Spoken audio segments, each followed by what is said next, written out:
पाकिस्तान के तबाहकुन हमलों के बाद अमेरिका ने पाकिस्तान और भारत में जंग बंदी तो करा दी, लेकिन ये जंग बंदी किन शराइत पर हुई? पाकिस्तान ने ऐसी कौन कौन सी शराइत हैं जो मनवा ली हैं? आमिर रज़ा से जानते हैं। जी आमिर भाई, ये जंग बंदी तो हो गई, लेकिन पाकिस्तान ने अपनी कौन कौन सी शराइत मनवा ली है? देखिए, अभी तक शराइत जो हैं वो सामने तो नहीं आई हैं, लेकिन मैं आपको एक बात बता दूं, ये जंग जब शुरू हुई और सिंध ताश मुआहदा ख़त्म करने की बात की भारत ने, उसने कहा मैं पानी रोक लूँगा, तो आपने एक जुमला ज़रूर सुना होगा कि अगर सिंध ताश मुआहदा नहीं तो फिर शिमला मुआहदा भी नहीं। अच्छा, ये बहुत बड़ा बम था इंडिया के लिए, क्योंकि शिमला मुआहदे के तहत ही कश्मीर की लाइन ऑफ कंट्रोल को खींचा गया था। और इसका कहने का मतलब ये था कि हमारी अस्करी क़ुव्वतें देख रही हैं कि अगर भारत ने अपना एग्रेशन ना छोड़ा तो फिर हम लाइन ऑफ कंट्रोल क्रॉस करेंगे, और फिर हमसे ना श्रीनगर दूर है, ना अनंतनाग दूर है, ना पूंछ दूर है, हमसे तो कोई दूर नहीं है, और कश्मीर के अवाम भी हमसे दूर नहीं है। बिल्कुल। तो हमें कितने मिनट लगने थे यहाँ से वहाँ जाते हुए। और दूसरी तरफ फतेह मिसाइल चलाकर हमने साबित कर दिया कि अगर हम बगलेहाट डैम चाहें, जब चाहें, जहाँ चाहें उड़ा सकते हैं। तो सिंध ताश मुआहदे की कोई अहमियत नहीं है। आपने दिल भाई सुना होगा कि साडा बाबा उत्ते, जी बिल्कुल, तेवा सुना हुआ है? जी जी बिल्कुल। जिसका बाबा ऊपर होता है, शर्त भी उसी की मानी जाती है। ये दुनिया का असूल है।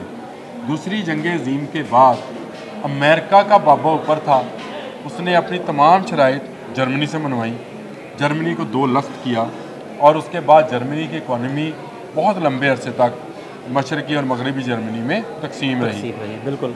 इसी तरह जापान जो था, उसने अमेरिकन शराइत पर असला बनाना बंद किया, वो टेक्नोलॉजी दूसरी की तरफ निकल गए, लेकिन आज तक वो फौजी क़ुव्वत के हिसाब से सामने उभर कर नहीं आता। जो जीता होता है, जिसका बाबा ऊपर होता है, शर्त भी उसकी मानी जाती है।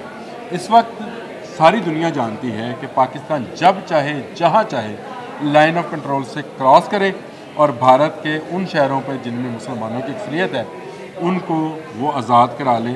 और उस गाज़ब से जो ये कहता है कि मेरे पास वहाँ पे 7 लाख फौज है, 8 लाख है, 13 लाख से ऊपर फौज थी, तो भाई अगले ही लम्हे आधे घंटे के बाद सफ़ेद झंडा लहरा रही थी। बिल्कुल ऐसे ही उसी में सिख थे, गोरखा थे, असामी थे, तामिल थे। मैं आपसे पहले कहता हूँ, मुसलमान हैं, इनकी सोफिया कुरैशी को सीख लें।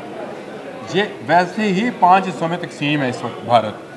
इसको मज़ीद तकसीम करना पाक फ़ौज के लिए शायद 2 या 3 मिनट का काम होना अब रह गया है, क्योंकि अगर राब्ता ना अमेरिका करता, मिलते ना करते, ना इनका विक्रम मिस्री जाता खलीजी ममालिक में, सऊदी अरब के पाँव ना पकड़ता, और सऊदी अरब अमेरिका से ना कहता, तो मेरा नहीं ख्याल कि भारत की खलासी हो सकती थी। 5 घंटे में हमने उनकी फ़ौजों को पसपा कर दिया, उनके जहाज़ों को अंडरग्राउंड करा दिया। अगले 5 घंटों में हमने इंडिया फतह कर लेना था, लाल किले पे झंडा लहरा देना था। और ये कोई मजाक की बात नहीं है।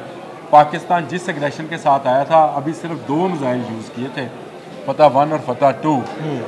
अभी तो इसी सीरीज़ के 2 मिसाइल और पड़े हैं, फतह 3 और फतह 4। बिल्कुल बिल्कुल। और ये शराइत जो हैं जिसकी आपने जिक्र किया था, ये तो मैं मिसाइल की तरफ चला गया। हमेशा जो फातिहा होता है उसकी शराइत पर ही बिल्कुल मुआहदे हुआ करते हैं, और इन्हीं शराइत पर होगा कि भारत पाकिस्तान के पानी को रोकने का कोई नया मंसूबा शुरू नहीं करेगा। ये दरिया जैसे बह रहे हैं वैसे ही बहेंगे, और अगर ये दरिया नहीं बहेंगे तो फिर इन दरियाओं में हिंदुत्व का खून बहेगा। अभी आपको बिल्कुल ठीक है। बहुत शुक्रिया आमिर भाई, आपने तफसील से सुना कि पाकिस्तान ने किन शराइत पर जंग बंदी की। अदील अहमद और आमिर रज़ा को इजाज़त दीजिएगा।